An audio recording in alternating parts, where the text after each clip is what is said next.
Pharmacist Ben. Yes, sir, AJ. How you doing, buddy? Good to see you.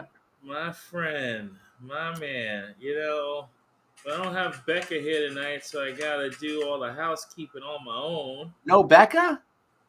No Becca. Where's Becca? Becca Taking the day off?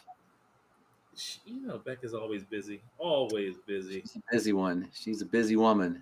Yes, she is. So, welcome everybody to Pharmacist Ben's Bytes.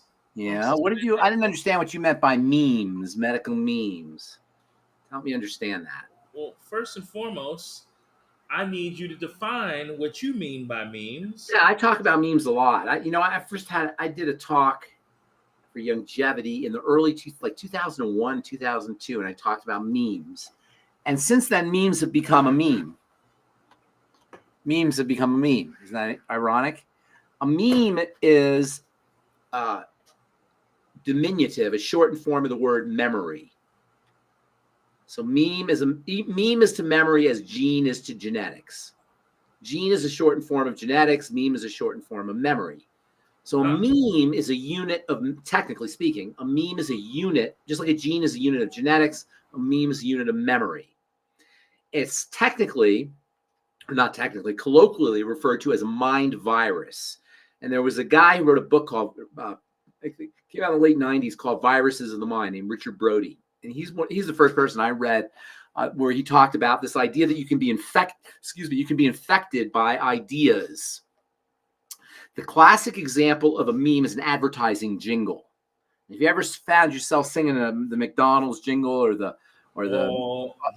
all that kind of stuff, the advertisers love that. They're trying to inject us with these. They call them earbugs. Have you heard of this term, earbugs?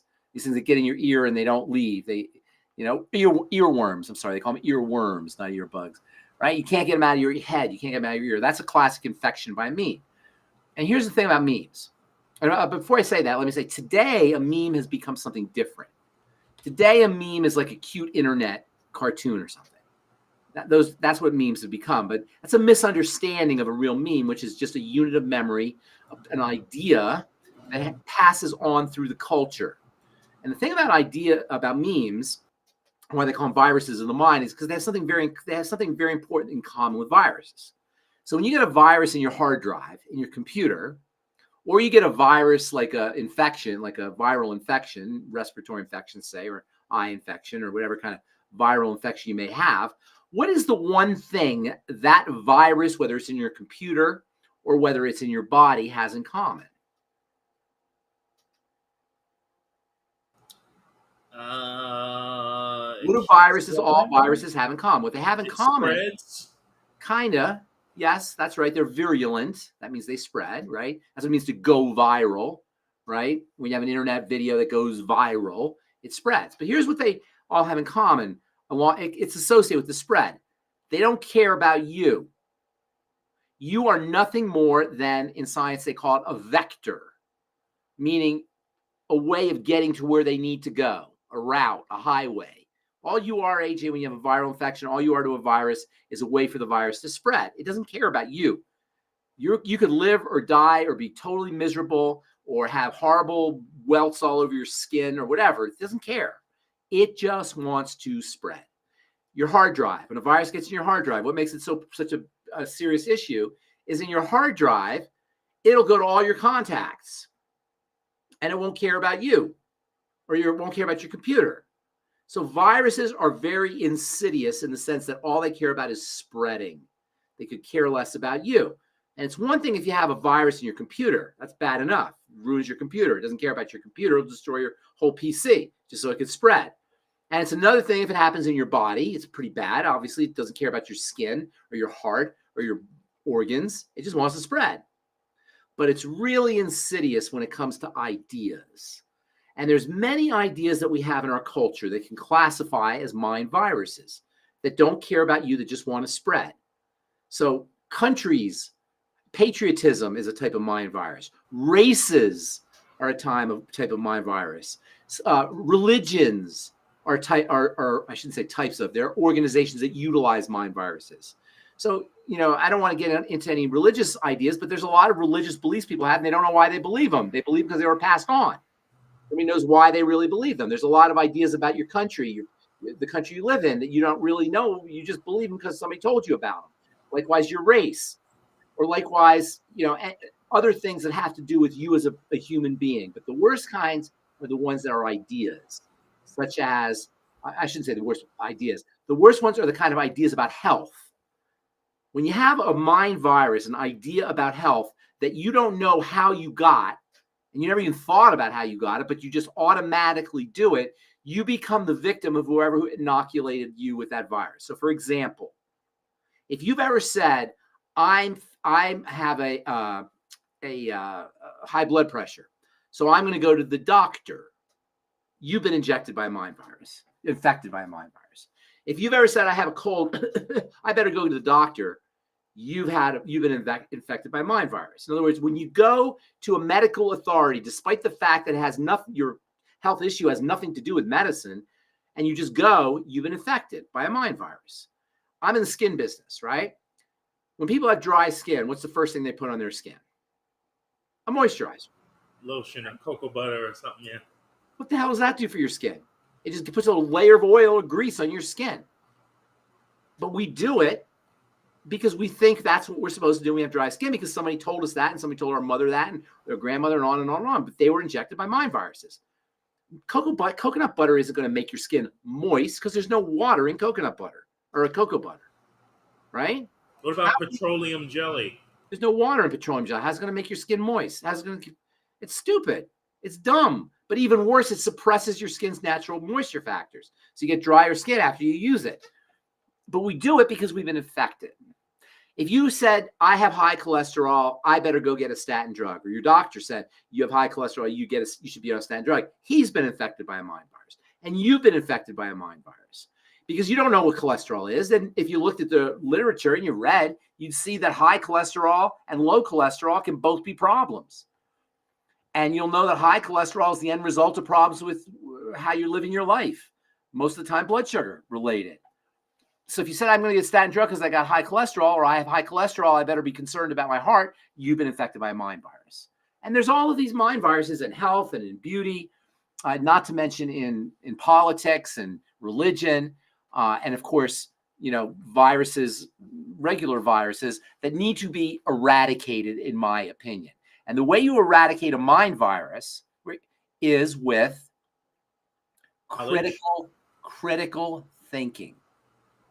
Critical thinking. And that's what we have to start to do as a culture. Our biggest problem, I believe, is our inability to critically think, to process information, which is leveraged or exploited by advertisers and people selling us things. That's why I go out of my way, AJ, to the point of painfully go out of my way to explain to people why Beyond Tangy Tangerine is important. Why, you want to keep your gallbladder. Why a rash appears spontaneously on your skin. Why a chronic degenerative disease develops. I go out of my way. I spend so much time explaining how all of these happen that sometimes in an hour conversation, I get 3 questions or something, right? Why? Because I'm spending 20 minutes talking to somebody about their gallbladder. And I don't care. I want us to all understand this. I don't want to be talking in memes. I don't want to be talking mind virus. Now, that makes me a lousy salesperson. And I am a lousy salesperson, and I understand that, but it makes me a great educator. Yeah, it makes me a good educator. And that's my mission at the end of the day. I do need some money, though, so buy some Beyond Tangy Tangerine for me. But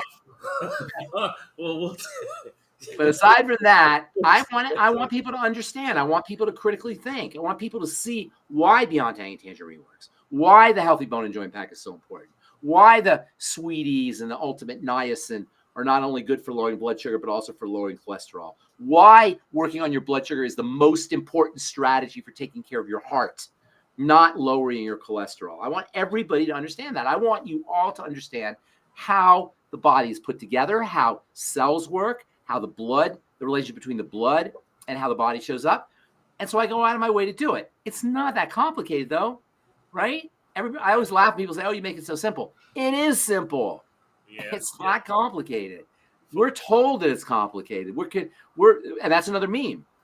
We're injected by this idea you have to have a medical degree. We're injected by this idea that if you have a medical degree, you know everything, to the point where if a doctor screws up or makes a mistake or gives you the wrong medicine or gives you a wrong diagnosis or doesn't know what's happening, we say, oh, that doctor was so stupid. No, he's not stupid. He's not stupid at all. It's just that the medical model is not equipped to understand all, and he wasn't taught how to handle all of these things that now we can do ourselves. And that's the ultimate message of longevity. We can do this ourselves. And I'll help AJ and Rebecca and all the people who are doing the holistic health coaching. They help too. But we can ultimately take care of our own health business with the exception of traumatic injuries. You can't stitch up your own bones. So, you do need a doctor. The place for medicine is in surgeries and repairing trauma. You know what the word medicine, maybe I talked about this on Friday. I forgot. Medicine means middle. Middle. A medicine man is a middleman. He's coming in the middle. Do you like having to have a middleman in your business? No, you don't need a middleman in your business. Do it yourself. We can all do it ourselves. That's our message. So, well, Pharmacist Ben, thank you for being a great teacher, and thank you for letting me be a great teacher. And yes. I don't know if I thank you enough for allowing me to do this show with you. You are so smart. Aren't you so much smart? Like compared to a year ago or 2 years ago, aren't you like when you start talking to your friends and stuff, I bet you can't believe some of the stuff you know. I don't talk to my friends about this stuff. Oh, you don't? Because they don't want to hear it. This is not, it's like talking to a wall in a lot of cases. But I do try when I can, but I don't force anybody to listen to anything I've got to say. But it is sometimes people will call into the hotline and I'll say, this is Coach AJ, and they'll say, I saw you on TV with Pharmacist Ben. TV. Oh my God! I gotta wear my sunglasses. That's when I put my sunglasses on. Oh yeah, you don't want all people bug you for autographs. Gotta get the autographs. I go to the bodega. I know how you feel. That gets to be a pain. Oh my God, they won't leave me alone. All 6 of our listeners. Okay, and by the way, no, I'm on Coast to Coast tomorrow too. By the way, I know that. Yes, and Pharmacist Ben will be on Coast to Coast. But we have 30-something people on Rumble. We got a few on X or Twitter. All right. We got 2 YouTubes going because we were banned last week from regular YouTube. Was it because of me? Because I played a replay of something Doc said. I don't know if you remember. We were doing a show, and I said to you, Ben, we can't see the numbers on YouTube. But there are people on YouTube. I don't know if you remember. I do remember that. We were banned. That we got our warning. That one. Oh my God. But I never checked the warnings, and I went back so we're on the Daily with Doc YouTube, and we're also on my personal YouTube. Oh wow. At the moment, but Rumble, we got most of our steadfast folks. And by the way, if you are on Rumble, I just put a link in the chat. Please share that link on Facebook into the longevity groups, if you don't mind, folks, just to let people know that we are live. Pharmacist Ben. Yes, sir. I do have some memes, quote unquote. I don't know if they're really memes that I would like you to address. But first, let me ask you something before you can go there. Can I share my screen, or do you have to share the screen? You can share your screen. I can share screen? Yes, sir. Okay, I'm going to try and do something here. I'm going to try some first time ever trying to do this. Let me see here. Hope it doesn't backfire on folks, me. Take a snapshot. We're going to see the top secret stuff on Pharmacist Ben's screen here. Let's see here. Choose what to share. Well, I don't know if I can. You know what? Go ahead. I'm going to work on this. Yeah, I don't want everybody to wait while I do this. So go ahead. Go ahead. Tell me what you're going to tell me or ask me. Okay, well, we had a question that came in from Donna about her friend, and this could be lengthy. So her friend has inflammation of the gallbladder and a stone Okay.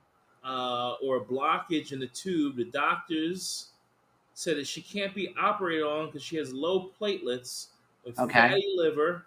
She's And on back. Okay. All right. You can clearly see, and again, I want you to do this with me.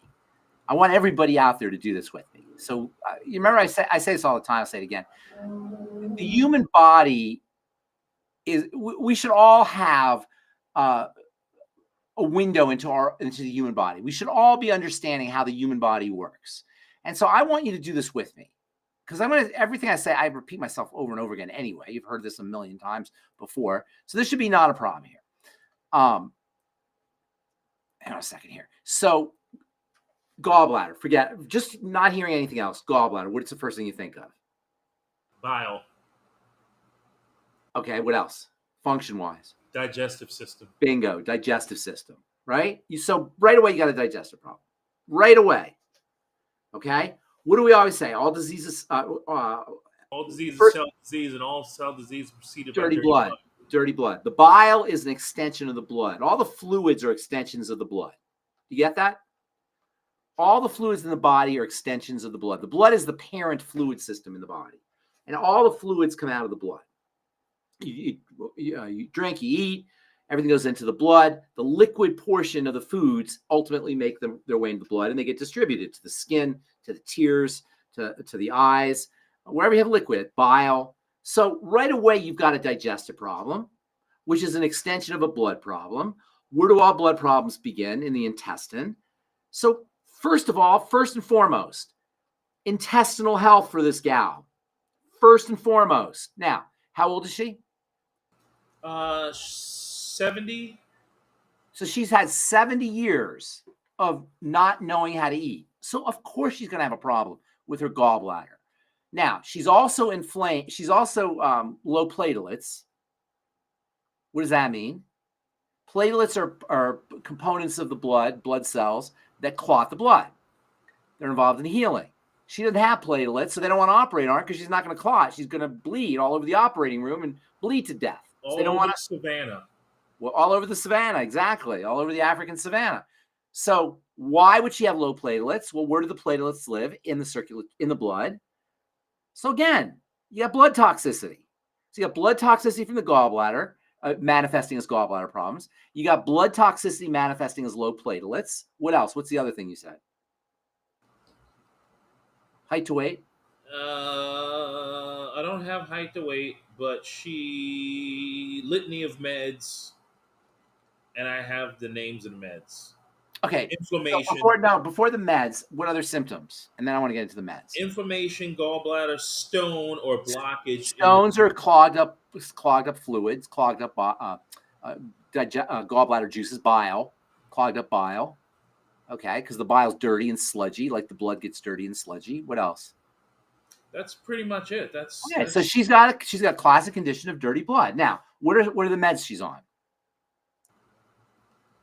All right, so don't laugh at me if I don't pronounce these right. Yeah, you can spell them. That's cool.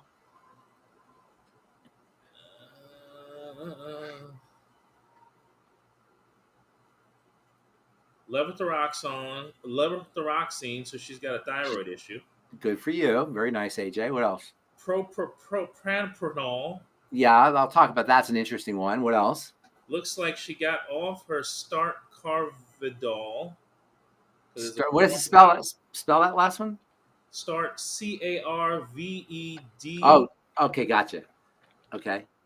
Spironolactone. Okay. Spironolactone. What else? Furosemide. Oh my God.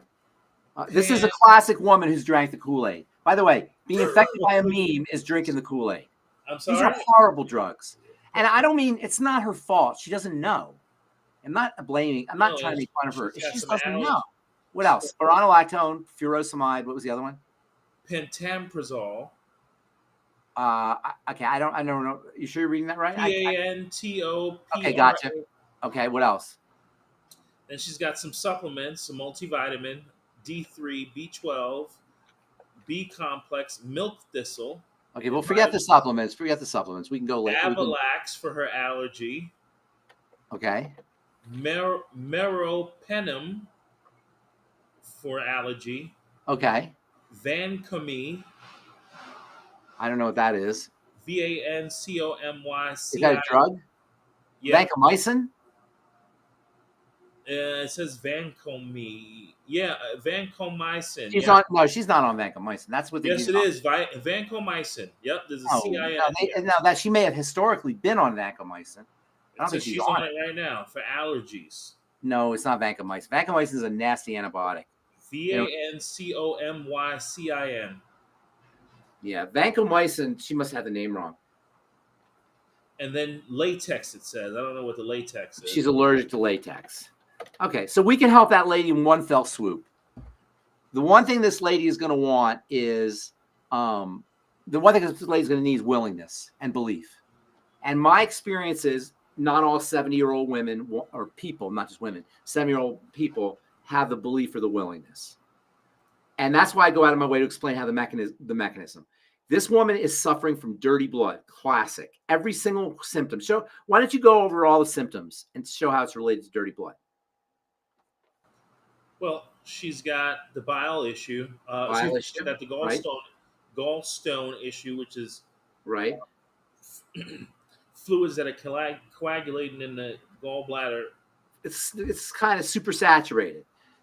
Okay, so right now, if you don't know this, but a lot of the drugs she's on are heart drugs, and they're diuretics, which are also cardiovascular. They're cardiovascular drugs. So go over the list one more time.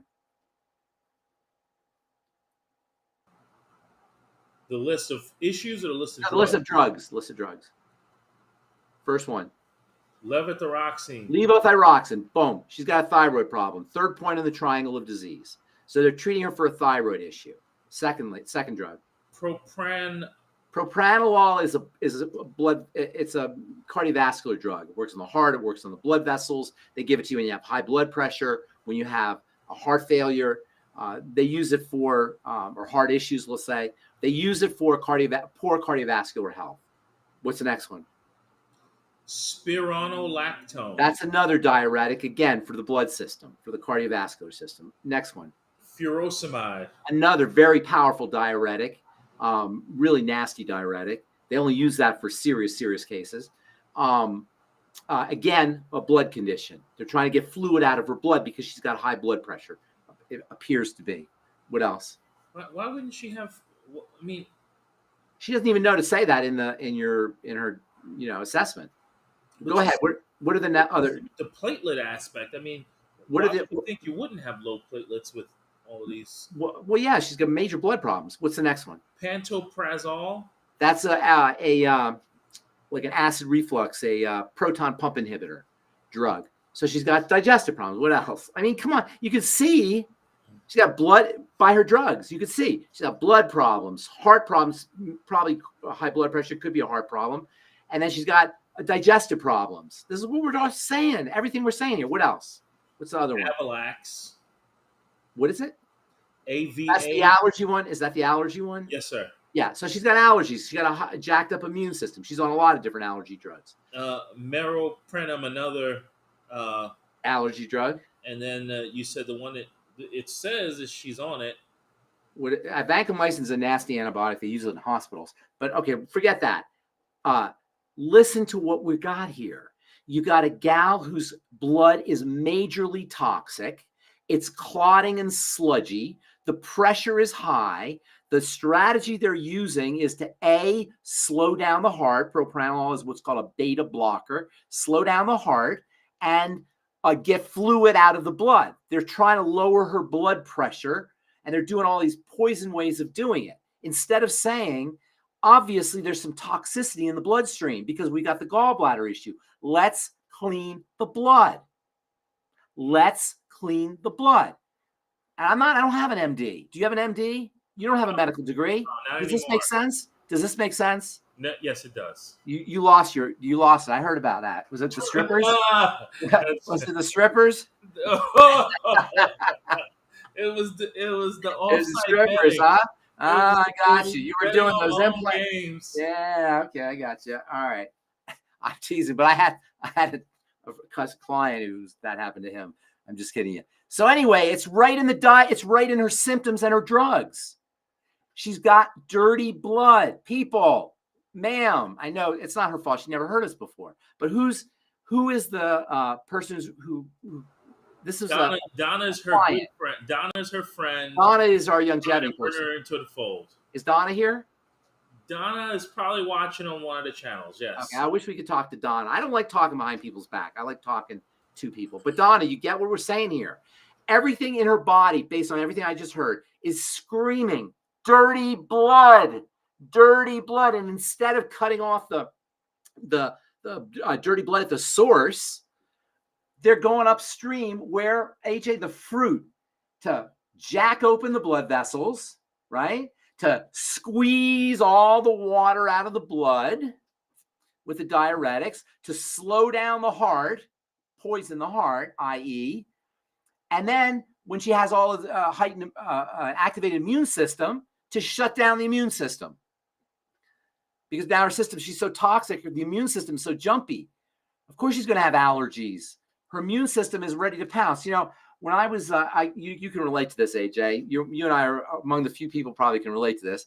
When I was in high school in New York, when you're in high school in New York in the 70s and 80s, you got beat up like me. You got mugged. You know? that was part of the deal. You know, that was part of the deal. Exactly. But after you get mugged a couple times, you get jumpy. You know what I'm saying, AJ? You get a little jumpy. You hear noise. Like your immune system keeps getting mugged, man. Yes, your bug keeps getting mugged. Yes, exactly. You know what I'm saying? Yeah. So it gets jumpy. It's attacked all the time. It's like a little kid. You know how much I must have lost? I don't know. I lost 3 bikes and my brother lost 4 bikes. I mean, not lost. Like they took them. You know, they took them. So yeah, we lost. I think he lost 4. I lost 3. I think. Oh man. You know what? I know. I would have walked after the first one, man. Well, you know. They weren't even, by the end, they weren't really nice bikes either. They were ratty old bikes. But anyway, the point I'm making is this is an easy fix. She has to believe and she has to be willing. And it starts with what? The intestine, the leaky gut. Leaky gut, leaky gut, leaky gut, intestinal permeability. There's no chronic disease without it. And I could have just said to her, get on the nightly essence, do a food diary, eliminate problem foods, Fucoid Z, build that mucosa and the connective tissue in the intestine, healthy bone and joint pack, Dr. Ariaz's liver cleanse must have. But I want you to see how everything is put together here. Otherwise, it just looks like a bunch of pieces. You know, if you have, there was this book called Flatland. Have you ever heard of this book, Flatland? It's a classic book that describes how the world looks like with 1 dimension, 2 dimensions, 3 dimensions, and 4 dimensions. And in Flatland, if you have a piece of paper and an ant walking on the piece of paper, that ant can only see he can only see forward and back. He can only see forward, really. He can only see in this 1 dimension, right? But we who are looking up, we can see the entire thing that the ant is walking on. Does that make sense? Yeah. And if I put my finger in front of the ant will just see a finger appear from nowhere. He won't know where the finger came from. It appears from nowhere. And that's kind of how health is. If we have a bunch of symptoms and they're all scattered about, they look random. They don't have something unifying. But if you go up 1 level, you can see how everything's connected. You follow what I'm saying? You want to take a bird's eye view to your symptoms so you can see the link. That's the new way of doing medicine. The old way of doing medicine is to look at the pieces. And it doesn't work for chronic disease. It doesn't work for chronic disease to look at all these pieces. But if you go 1 level up, you can see unifying factors. And the main unifying factor is, of course, the blood. It connects everything. You can't see it from this level if you're just looking at the gallbladder and you're looking at the stomach and you're looking at the blood and you're looking at the bile and you're looking at the intestine. But if you go 1 level up, you can see the entire field. And that's how you have to do medicine. it's a new way. It's called integrative medicine, and it's a way of integrating everything. Old medicine is disintegrating. It breaks everything up into little pieces, and it doesn't work. And that's why when we have a heart problem, you go to a cardiologist. You got a stomach problem, you go to a GI guy. You got a hormone problem, you go to an endocrinologist. You got a nerve problem or brain problem, you go to a neurologist. You got a bone problem, you go to an orthopedic guy. You got a foot problem, you go to a podiatrist. You got all of these different specialties. And it's like the blind man with the three blind men and the elephant. You ever see the story of the three blind men? Yep. Right? Oh, I know this problem. It's a snake. And oh, I know this problem. It's a tree trunk. You know what I'm saying? The blind men are seeing the one piece. They're not seeing the whole elephant. You got to see the whole darn elephant. And once you see the elephant, you see it's not random. We believe that our doctors and our medical model tell us it's random. There's no known cause, right? It's just your mother had it. You have it because they're ants walking on the field. They're not up here, and they don't see how it's all connected. So what we're doing here on this program, what I do when I do my talks is we're connecting the dots by going one level up so you can see the patterns. And that is the new way. And by new way, I'm talking about in the last 50 years, maybe since the 1950s, so 70 years or so, when something called systems theory started to evolve. Systems theory came from the world of computers and information. And systems theory talks about how systems work, how systems evolve, how systems interact with each other. And that's how you have to look at the body, as a system being defined as a bunch of seemingly separate parts all working together. That's what a system is. It's a bunch of seemingly separate parts that are all working together to achieve a goal. And that's what all systems do. They're looking to achieve a goal. The human body system is looking to survive and ultimately that's it, to survive, to have babies. That's all what everything's about. And all of these things we call disease are really adaptive mechanism. The blood is dirty. We say dirty blood. Why is the blood dirty? Because it's clotting, because the blood doesn't want to spread all the dirt around the body. So the clotting, the hyperviscous blood, i.e. the dirty blood, is to the body a protective mechanism. So what we call diseases to the body, they're the way the body's protecting itself. If you have leaky gut is inflammation at the level of the cells. The inflammation is there to protect the cells from the crappy food we're eating. So even at the leaky gut level, the disease, what we call disease that lead to all the misery, to the body, they're survival. They're functional. They work. But the problem is it's only supposed to happen once in a while. It's not supposed to happen chronically. You're only supposed to have a little bit of inflammation once in a while if you eat the wrong food. But we have it from the time we're born to the time we die, every hour or every couple hours practically for most people. So you got to look to the system is what I'm saying. You got to go one level up if you're going to do this, if you're going to do this correctly. Otherwise, and I'm sure this gal can corroborate, it looks like, what the heck do I do? Where do I even begin? Remember that letter we got from that one lady? That she had like 80 things. So what do you even do? Where do you begin? Well, you go one level up and you look to see it for the coordinating part, the way the pattern is coordinated. And it doesn't matter. You don't even need to do that because it's always the blood. It's always, always, always the blood. Pharmacist Ben, we got tons of questions. Okay. Is this making sense? Am I making sense here? Of course you are. We got tons of questions. And thinking about that lady, it makes me sad because she's I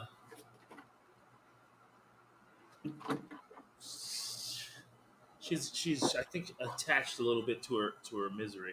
But well, they're all, that's another thing we in the nutrition business, nutritional supplement business, have to recognize, and that is that there are psychodynamics associated with chronic disease, and you got to always recognize those.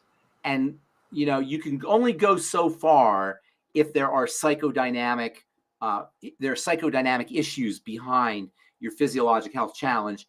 There was a study called the ACEs study, Adverse Childhood Experiences Study.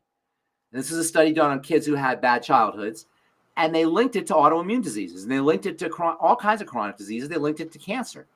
And so there are all of those elements. And I talk to people all the time, AJ. I was just talking to a lady last week. And I can hear the sadness in people's voices. Do you know what I'm saying? You talk to a lot of people on the phone. Do you know what I'm saying, AJ? You hear the sadness in their voice. And it's not anger. It's not, they're not crying. It's more like it's resignation.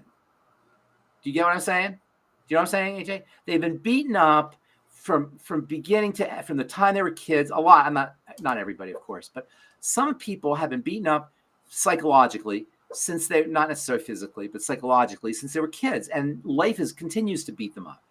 And you can only take so much mentally and emotionally, and before it ends up showing up physically. So you got to recognize those. It's not in our scope of practice really to go there with people, but I always know if somebody plateaus, if they get better and then they plateau, there's something percolating behind the scenes. There's something psychodynamic that's going on. You know what I'm saying? Sometimes people get on supplements, they'll do great, and then they'll fall back, and then they'll plateau with their results. There's usually some psychodynamics at play, and that's not within our scope of practice, but it's a nice thing to at least suggest. Be mindful of at least. To suggest to the patient that those are elements that you need to be addressed. If you get, it's none of your business. It's none of our business to go there. And if you get pushback, you don't want to do anything about it, but you just want to mention it. And sometimes people are very receptive to that. Yeah. If somebody says that to me, I say, oh, so you're calling me crazy? Yeah, I know. So that's what so all of this has to do with the parasympathetic nervous system. Remember, you got two nervous systems. You got and that's if you're out there and you're a biology person, I know I'm kind of simplifying here. You actually have two parts of your autonomic nervous system, but that's another story. So you got your fight or flight, and you've got your rest and digest. Where do you think disease lives? Dis-ease lives. Do you think disease lives in rest and digest or fight or flight? Fight or flight. Fight or flight. We are oversympathetic. Most of us. People who are sick, not most of us, but people who are sick are chronically sick, are oversympathetic.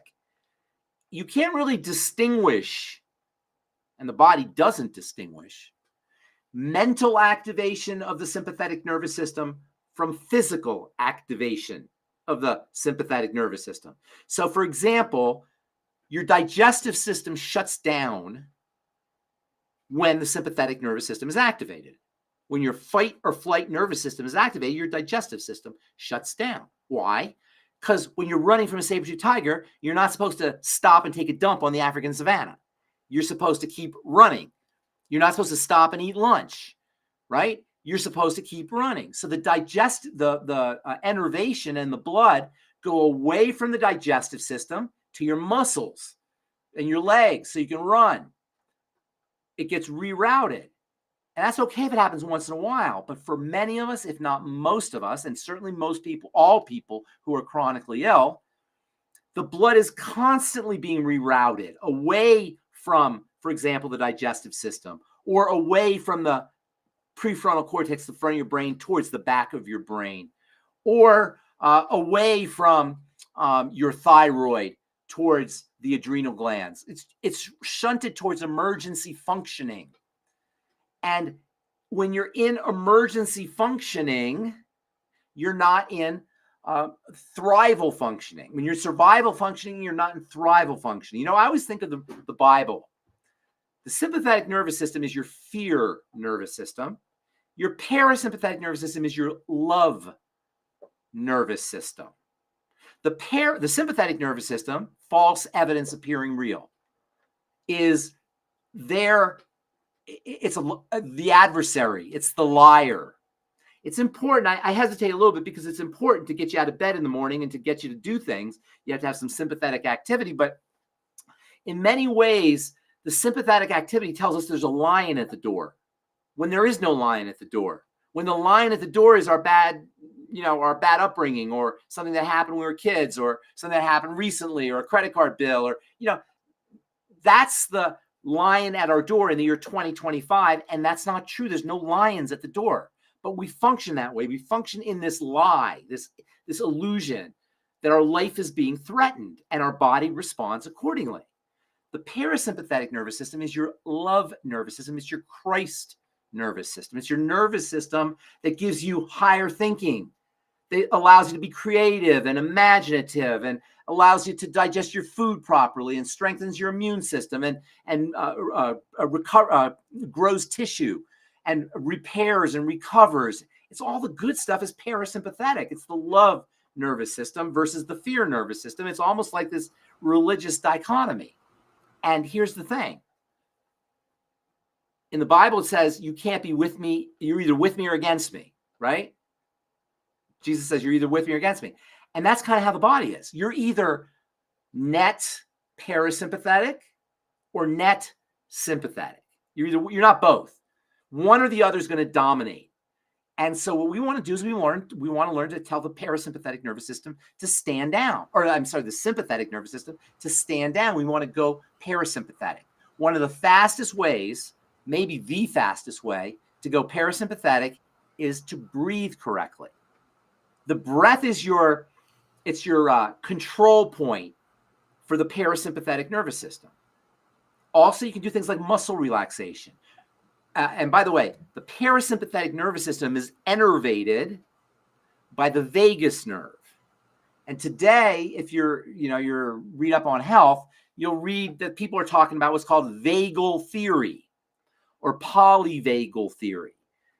Because everything I'm saying right now is now being recognized by the medical model, that the vagus nerve, which controls the parasympathetic nervous system, is the key to wellness.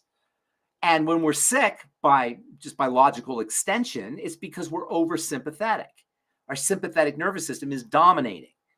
And the digestive system is the perfect example of a classic case of the activation of the sympathetic nervous system leading to degenerative diseases, because once the digestive system shuts down, you don't digest your food. It putrefies. It doesn't get crunched up the way it's supposed to get crunched up. It sits in the intestine. And to make matters worse, you don't get nourished.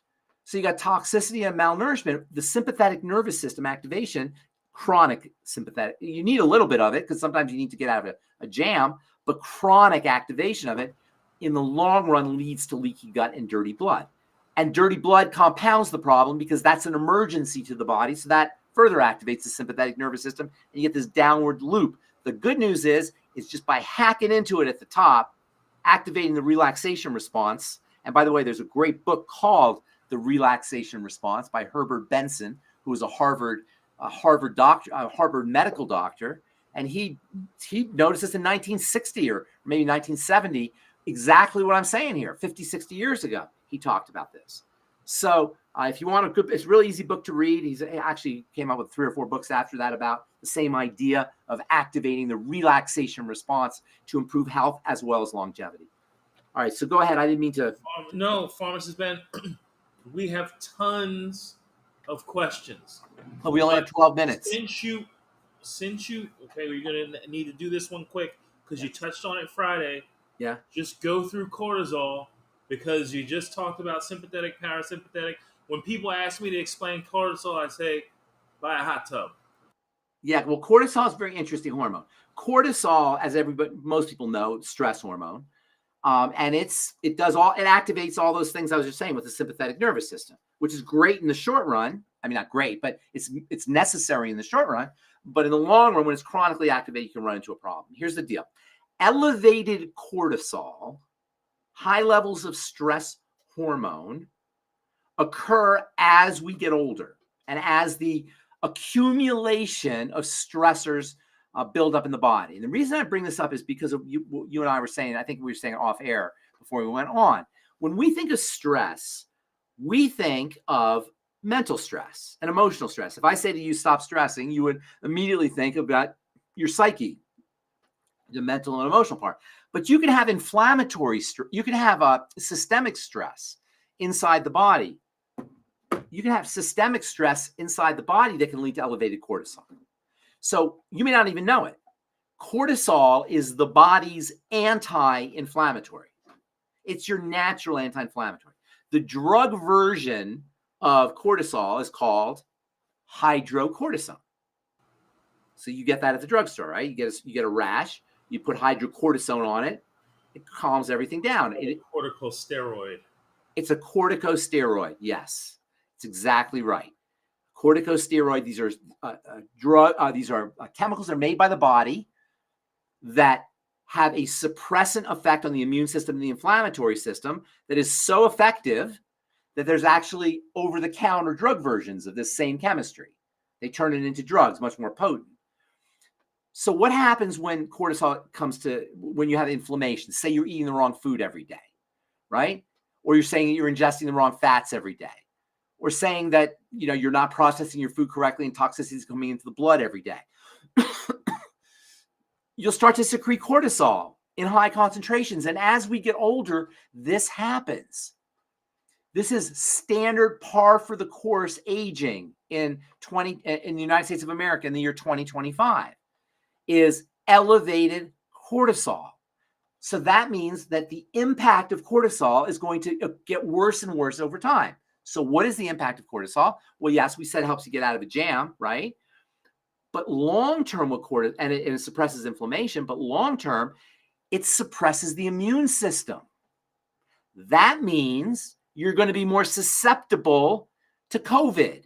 And I shouldn't say that, but to those kinds of diseases, right? I don't want to get kicked off the air. Thank you. Yeah. So I don't know. Are you allowed to say that? I don't know if you're allowed to say that word. But the point is elevated cortisol, which all older people have if they're don't understand what they're taking, how to take care of themselves, is going to predispose them, older people, to all kinds of infections, viral infections, bacterial infections, shingles, cold sores, RSV, anything. That virus that shall not be named, everything, because of elevated cortisol. But it's worse than that, because when your cortisol is chronically elevated, as we said earlier, your digestive system shuts down, which makes you more prone towards all kinds of stuff in the intestine, in the digestive system, and then also the immune system, because the intestine is how the immune system lives in the intestine, and then dirty blood, which of course is everything else. But it's worse than that, because elevated cortisol also keeps you up at night. Older people can't sleep. I don't know if you know this, AJ, but this is, as people age, they have insomnia. They can't sleep because their cortisol is so high from chronic elevated cortisol. So you get immune suppressions, you get anxiety and depression, you get blood sugar issues, because cortisol, one of the things cortisol does is it stimulates your liver to jack up raise the blood sugar. So your blood sugar stays high when cortisol comes up, and insulin has to come to the rescue to pull out that blood sugar, causing low blood sugar. And then cortisol comes and raises the blood sugar. You end up with this high blood sugar, low blood sugar roller coaster. And ultimately, in the long run, you end up with insulin resistance and ultimately diabetes, which of course is the second point on the triangle of disease. So cortisol is this elevated stress hormone, chronically elevated stress hormone, is behind a lot of health issues, particularly as we get older. So for this lady in particular, she was also on, I don't know if she mentioned that she had any kind of anti-anxiety medication or mental health medication, but I'm sure she can't be feeling good mentally because of all this activation of the sympathetic nervous system, which is, when you think sympathetic nervous system, think cortisol. So not quite that simple, because the message has to go from the brain to the adrenal glands. There's a lot of complexity there, but generally speaking, when you think of activated sympathetic nervous system, think of an activated adrenal stress hormones. Yes, were you going to say something? Pharmacist Ben, we have tons of questions, but I did have an insight over the weekend. I was just thinking about it because we talked about cortisol on Friday a bit, and when some questions came in, and I'm just looking around, and I'm looking in my neighborhood, and I'm thinking, maybe people who have more stress are more apt to be overweight. And I'm thinking about all of the models that, used to have a modeling agency, and these girls never had a care in the world. They like the dad took care of them. Like you could tell that they were super loved. They had a charmed life. I can't even say, but they were loved, and they felt safe all the Yeah. time. Yeah. Like you could just tell, like they Yeah. had really good upbringings, and they were skinny. They were nice and skinny, Yeah. and Well, it can go both ways, but cortisol is definitely responsible. One of the major culprits behind obesity is cortisol, especially obesity in the elderly, because of this blood sugar thing. Because what happens is the sugars in your liver, the liver houses sugar. When cortisol goes up, your body thinks it's an emergency. So the body will release sugar from the liver to the blood to get you to run, because sugar gives you quick energy. But the problem is you ain't running. There's nowhere you're running to. It's all because you got a credit card bill. It's not because there's a lion. It's because you got some kind of mental stressor, but your body is preparing for a lion. So it raises the sugar, and then the sugar stays high. You're not using it. So insulin comes, pulls the sugar out, and sticks it in your body fat. And this keeps happening over and over and over again. And one of the main reasons for chronically elevated blood sugar, a lot of people say, "Oh, I'm only eating protein. I'm not eating any sugar, but my blood sugar is still high." Cortisol. If you're out there and you're doing everything right that you think is right to keep your blood sugar low, but it's still spiking high, cortisol is the problem. Okay. So, and that's where the obesity thing comes from. So go ahead. Let's take a couple questions because it is getting late. And okay. So Pharmacist Ben, please, let's do rapid fire. I can't do rapid fire. I'm sorry. You can. You won't. But let's try. Are amino acids the only way to trigger Clostridia spores to germinate into their vulnerable vegetative state, or are there other methods that are effective for targeting spores with antimicrobials?